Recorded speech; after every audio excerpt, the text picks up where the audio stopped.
Hello friends, mister and Mrs ওয়ার্ল্ডের নতুন একটি ব্লগ ভিডিওতে আপনাদের স্বাগত। চলে এসেছি নতুন একটা ভিডিও নিয়ে। আপনারা সবাই কেমন আছেন? আমার ছেলে এখন অনেকটাই ভালো আছে, ওর জ্বরটা কমে গেছে, কিন্তু ও খেতে পাচ্ছে না। দেখুন আমার ভাইজিটা ঘুমিয়ে আছে আর ও ডিস্টার্ব করছে ওকে। আজকে আমি বাড়ি চলে যাবো, তাই আমার মা আমার জন্য কিছু খাবার দাবার বানিয়ে দিচ্ছে। এখানে চলে এসেছি, প্রথমে জলপাই নিয়ে জলপাইয়ের আচার বানিয়ে দিয়েছিল, ওটা আপনার সাথে শেয়ার করা হলো না। তারপরে মা বানাবে দই কাতলা। দই কাতলা আমার খুব প্রিয় বলে প্রথমে এখানে কাতলা মাছটা লেবু আর গোলমরিচ আর নুন মাখিয়ে রেখেছে, লেবুর রস। এবার মাছটাকে ভালো করে ভেজে নেবে। আমি একটু মাছটা ভেজে দিচ্ছিলাম মাকে, আমার মা মশলাটা বাড়ছিলেন বলে। সেদিনকে কারেন্ট ছিল না, তাই মা সিলেই মশলা বাড়ছিল। আমি তাই মাছটাকে ভেজে মাকে একটু হেল্প করে দিচ্ছিলাম। আজকে আমি বাড়ি চলে যাব, আমার ছেলে থাকতে চাইছে না, ও খুব কাঁদছে, সবসময় শুধু আমার কাছেই থাকতে চাইছে। আর একটু জ্বর আসার পরে শরীরটা একটু খারাপই হয়ে গেছে ওর, আর কিচ্ছু খেতে পারছে না, বমি করছে। সেই জন্য ভাবলাম নাকি যে একটু বাড়ি যাই দেখি। এখানে গোটা গরম মশলা ফোড়ন দিয়ে দেওয়া হলো। তারপরে এই মশলাটা একটুখানি স্মেল বার হয়ে গেলে একটুখানি নাড়িয়ে নিতে হবে। যখন স্মেলটা বার হয়ে যাবে তখন এখানে পেঁয়াজ বেটে রাখা আছে, পেঁয়াজ বাটা এখানে অ্যাড করে দিতে হবে। আমার ভিডিও যদি আপনাদের ভালো লাগে তাহলে লাইক করবেন, আর যারা নতুন আছেন তারা চ্যানেলটি সাবস্ক্রাইব করে প্লিজ পাশে থাকবেন। কোথাও যদি কোনো ভুল ত্রুটি হয় অবশ্যই এটা ক্ষমা করবেন, আর অবশ্যই কমেন্ট বক্সে জানাবেন কোনো ভুল ত্রুটি হলে। তারপরে এখানে পেঁয়াজটা একটুখানি ভাজা ভাজা হয়ে গেছে, আদা আর কাঁচা লঙ্কা বেটে রাখা ছিল, আদা আর কাঁচা লঙ্কা বাটাটা দিয়ে দিলাম। মায়ের রান্নাটা করছে। তারপরে আদা কাঁচা লঙ্কাটা একটু ভালো করে কষিয়ে নিতে হবে, যাতে যে স্মেল আছে স্মেলটা চলে যায়। এটাকে ভালো করে কষিয়ে নেওয়ার পরে কাজু বাদাম বাটা দিয়ে দেবো। দেখুন এটা তেল ছেড়ে দিয়েছি, ভাজা ভাজা হয়ে গেছে। এবার কাজু বাদাম বাটাটা দিয়ে দিচ্ছি। এবার কাজু বাদাম বাটা দিয়ে একটু নাড়িয়ে নেব। তারপর এখানে টক দই আমি ফেটিয়ে রেখেছিলাম, ওই টক দই ফেটিয়ে রাখাটা দিয়ে দেবো, একসাথেই দিয়ে দিলাম। আর গ্যাসের ফ্লেমটা একেবারে লো করে দিয়েছি, আপনারা চাইলে বন্ধ করে দিতেও পারেন। তারপর এটা খুব ভালো করে মিক্সড করে নেবেন। আমি যখন দেখি খুব হিট হয়ে যায় ননস্টিকের প্যানগুলোতে, তখন বন্ধ করে দিই, নাহলে দইটা কেটে যাবে। আর দইটা কেটে গেলে দই কাটলে একদম ভালো লাগে না, গ্রেভিটা নষ্ট হয়ে যায়। আমি গ্যাসের ফ্লেমটা একটু বন্ধ করে দিয়েছিলাম। তারপরে দেখুন খুব ভালো করে মিক্সড করা হয়ে গেছে। এবার আমি গ্যাসের আঁচটাকে লোতে দিয়ে দিয়েছি, তারপরে এটা খুব ভালো করে কষিয়ে নিতে হবে। এখন এটা এরকম দেখতে লাগছে, কিন্তু এটা পুরো তেল ছেড়ে দেবে। তেল বার হয়ে যাবে যখন, তখন পানি ঢালতে হবে। এখন লাগা লাগা একটু হয়ে যাচ্ছে, এটা খুব ভালো করে কষিয়ে নিতে হবে। এবার নুন দিয়ে দেবো আর চিনি দিয়ে দেবো যেটা লাগবে, আর জিরে গুঁড়ো দেবো একটু সামান্য, এটাই মশলা, আর কোনো কিছু দিইনি। দেখুন মশলাটায় তেল ছেড়ে দিয়েছে। এবার এটা খুব ভালো করে নাড়িয়ে নিয়ে এতে পর্যাপ্ত পরিমাণে পানি দিয়ে দেবো। আমি ঠান্ডা পানি অ্যাড করেছি, আপনারা চাইলে গরম পানিও অ্যাড করতে পারেন। এইভাবে দই কাতলা বানিয়ে দেখবেন, খেতে খুব ভালো লাগে। বেশ রান্নায় একটা নতুনত্ব ব্যাপারও আসবে। দেখুন তেলটা কেমন ছাড়ছে, তেল ছেড়ে দিলে বুঝবেন যে ভালো করে কষানো হয়ে গেছে। আমাদের খুব ভালো করে কষানো হয়ে গেছে। এবার এতে দিয়ে দেবো পর্যাপ্ত পরিমাণে পানি। প্রথমে একটু অল্প পানি দিয়েছিলাম, কারণ একবারে গ্রেভিটা ঘন রাখবো। আর এটা আমি বাড়ি নিয়ে যাবো। ও দই কাতলা খেতে খুব ভালোবাসে, আমিও দই কাতলা খেতে ভালোবাসি। তাই আব্বা বাজার থেকে বড় কাতলা মাছ নিয়ে এসেছিলেন। তারপরে যে কাতলা মাছটা ভেজে রাখা ছিল সেটা এখানে দিয়ে দিচ্ছি। দিয়ে দেওয়ার পরে এখানে আর বিশেষ কিছু দিতে হবে না, গোটা গরম মশলাতে ফোড়ন দিয়েইছিলাম। এখানে একটু পেঁয়াজ বেরেস্তা করে রেখেছিলাম, সেই পেঁয়াজ বেরেস্তাটা ওপর দিয়ে দেবো।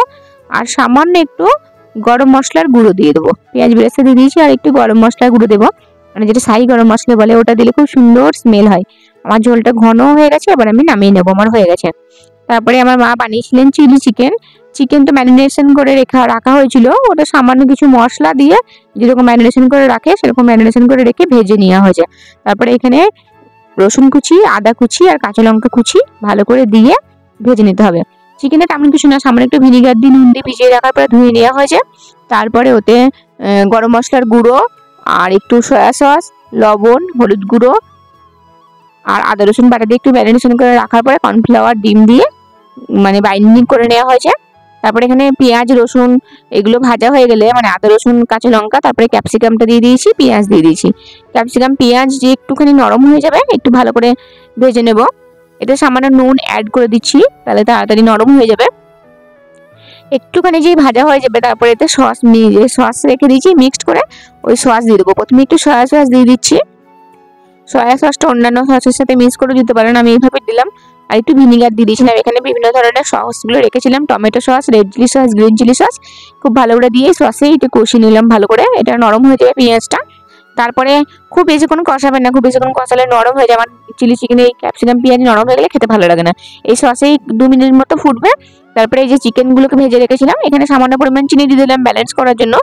তারপরে চিকেনগুলোকে যে ভেজে রেখেছিলাম, ভাজা চিকেনগুলো দিয়ে দেবো। চিকেনগুলো দিয়ে একটু নাড়িয়ে নিয়ে তারপরে এখানে দিয়ে দেবো পর্যাপ্ত পরিমাণে পানি। অনেকটা পরিমাণেই করছি আমি, কিছুটা বাড়ি নিয়ে যাবো আর কিছুটা আমাদের বাড়িতে খাওয়া হবে। আর চিলি চিকেন বাড়িতে সবাই খেতে খুব ভালোবাসে, আমার ভাইজিটাও খেতে খুব ভালোবাসে, মা আপু ভাই ভাবি সবাই খেতে খুব ভালোবাসে। আর আমাদের বাড়িতে তো সবাই খেতে ভালোবাসে এই চিলি চিকেন, আমি মাঝে মধ্যেই করি। তারপরে এখানে পর্যাপ্ত পরিমাণে পানি দিয়ে দেবো। পানি দিয়ে খুব ভালো করে টকবক করে ফুটিয়ে নেব। আমি ঠান্ডা পানি অ্যাড করেছি, অনেক চাইলে গরম পানি অ্যাড করতে পারেন। এটা ভালো করে ফুটে গেছে, এবার এতে দিয়ে দেবো কর্নফ্লাওয়ার। 4 চামচ কর্নফ্লাওয়ার নিয়ে নিয়েছিলাম, কর্নফ্লাওয়ারটা গুলিয়ে দিয়ে দিয়েছি, ঝোলটা তাহলে অনেক ঘন হবে। তারপরে নুন চিনিটা চেক করে নিলাম, একটু নুন লাগবে। আর এখানে অনেকটা পরিমাণে গোলমরিচের গুঁড়ো আর ধনেপাতা কুচি দিয়ে নামিয়ে নিতে হবে। এখানে গোলমরিচের গুঁড়ো দিয়ে দিলাম অনেকটা পরিমাণে, ধনেপাতা কুচি দিয়েছি। আমাদের চিলি চিকেন রেডি হয়ে গেছে, এবার এটাকে নামিয়ে নেব। আর এদিকে দুপুর হয়ে গেছিলো, আমার স্নান টান খাওয়া সব হয়ে গেছিলো। তারপরে আমরা রেডি হয়ে নিয়েছি, এবার আমি যাব বাড়ির উদ্দেশ্যে। এখানে টোটো দাঁড়িয়েছিল আর আরশি আমার সাথে কথা বলছে না, আমি চলে যাচ্ছি বলে খুব মন খারাপ করছে। এদিকে আব্বা আমার ছেলেকে খুব আদর করছিল। আমার ভাই আমাকে অর্ধেকটা দিয়ে আসবে, তারপরে ও গাড়ি নিয়ে আসবে। আর এদিকে আব্বু মামুনি ফিরছিলেন, আব্বু গেছিলেন বেঙ্গালোর ডাক্তার দেখাতে, আর মামুনি গেছিলেন ব্যারাকপুর ভাইয়ের কাছে। ভাই আজকে কোয়ার্টারটা ছেড়ে দিলেন, তাই ওনার মালপত্র সব আজকে মেঘালয় চলে গেল, তাই মামুনি একটু গুছিয়ে দিতে গেছিলেন। উনিও 1 সপ্তাহ ছিলেন ওখানে, তাই ফেরার দিন আজকে একসাথেই আমরা ফিরছি। আর আব্বু বেঙ্গালোর থেকে একবারে ব্যারাকপুরে এসে ব্যারাকপুর থেকে ফিরছেন।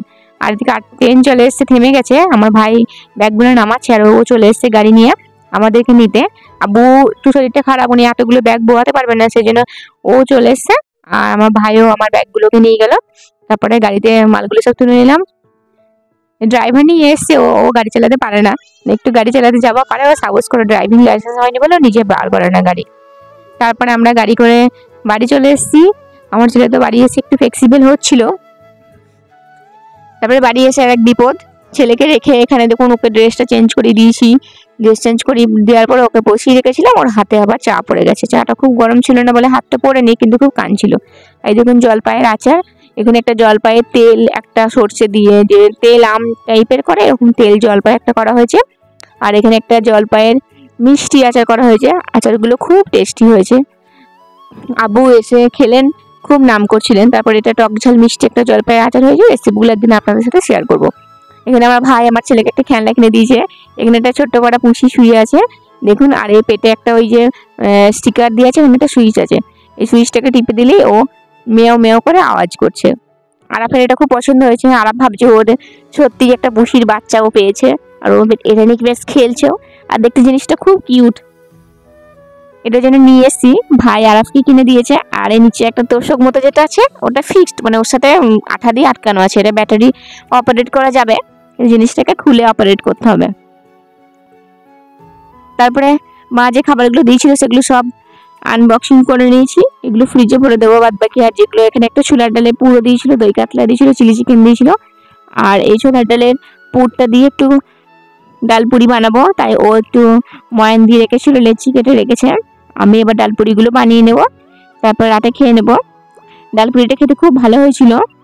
ডালপুরির ভেতরে এভাবেই পুর দিয়ে এটাকে বাইন্ডিং করি, তাহলে ডালপুরি কোডিংটা খোলে না। আর ডালপুরি একটু মোটা মোটা করেই বেলতে হয়, এই জন্য ডোটা একটু বড় রাখতে হয়। তারপরে হাতে করে একটু চেপে চেপে একটু প্রেস করে একটু ছড়িয়ে দিচ্ছি ভেতরে, তারপরে এটাকে আমি বেলে নেবো। নেক্সট আরেকটা করছি দেখুন, এরকম করে একটু বেলে নিয়েছি। বেলে নেওয়ার পরে তারপরে একটু হাতে করে দিয়ে ডালপুরির পুরটাকে দিয়ে নিয়েছি, খুব বড় করে বেলে নিই। তারপরে এটাকে হাতে করে চেপে চেপে ওই গোল মতো করে এটা বাটির মতো করতে হবে। তারপরে এটা সবাই পারে এরকম, তবু আপনাদের সাথে একটু দেখিয়ে দিলাম আমি। ছেলেটা খুব কাঁদছিল, হাতে একটু চা পড়ে গেছিল বলে, তারপরে জামাটা আবার চেঞ্জ করে দিয়েছি আর টুপি পরিয়ে দিয়েছি। এদিকে পুঁজির সাথেও খেলা করছে। বাড়ি এসে একটু ফ্লেক্সিবল লাগছে, আসলে বাড়িতে সবার সাথে থাকে তো, তাই কোনো জায়গায় খুব একটা থাকতে চায় না। আমাদের বাড়ি গিয়ে থাকতে চাই, ও আরশুকে খুব পছন্দ করে, কিন্তু জ্বর চলে এসেছিল বলে ও আর থাকলো না, খিটখিট করছিল। তারপর ডালপুরিগুলোকে আমি ভেজে নিচ্ছি। আর রাত হয়ে গেছে, 8:30 বেজে গেছে, তাড়াতাড়ি খেয়ে শুয়ে পড়বে, একটু ক্লান্তও ছিলাম। এখন আল্লাহর রহমতে আরাফ ঠিকই আছে, কিন্তু ওর খাবারের টেস্ট পার্টটা একেবারেই চলে গেছে। কোনো খাবারই খেতে চাইছে না, যাই খাচ্ছে খাবার পর ও বমি করে দিচ্ছে, খাবারটা বার করে দিচ্ছে। ওই জন্য ওকে বারবার একটু খাবার দেওয়ার চেষ্টা করছি, কিন্তু মানে কি খাবার দেবো বুঝতে পারছি না। আপনারা যারা জানেন অবশ্যই কমেন্ট বক্সে জানাবেন যে এই জ্বর থেকে ওঠার পরে কি ধরনের খাবার দিলে বাচ্চার টেস্ট পার্টটা বা নতুন করে তৈরি হবে। তারপরে আমি ডালপুরিটা বানিয়ে নিয়েছি, আমরা খেয়েও নিলাম। আর এখানে মিষ্টি ছিল, চিলি চিকেন আর ডালপুরি। ডালপুরিটা খেতে খুব সুন্দর হয়েছিল। আর ছেলের জন্য বানিয়েছিলাম একটু ডালিয়া, ডালিয়া খেতে পছন্দ করে বলে বানিয়েছি। পছন্দের খাবারগুলোই বানাচ্ছি, কিন্তু ও খেতে চাইছে না।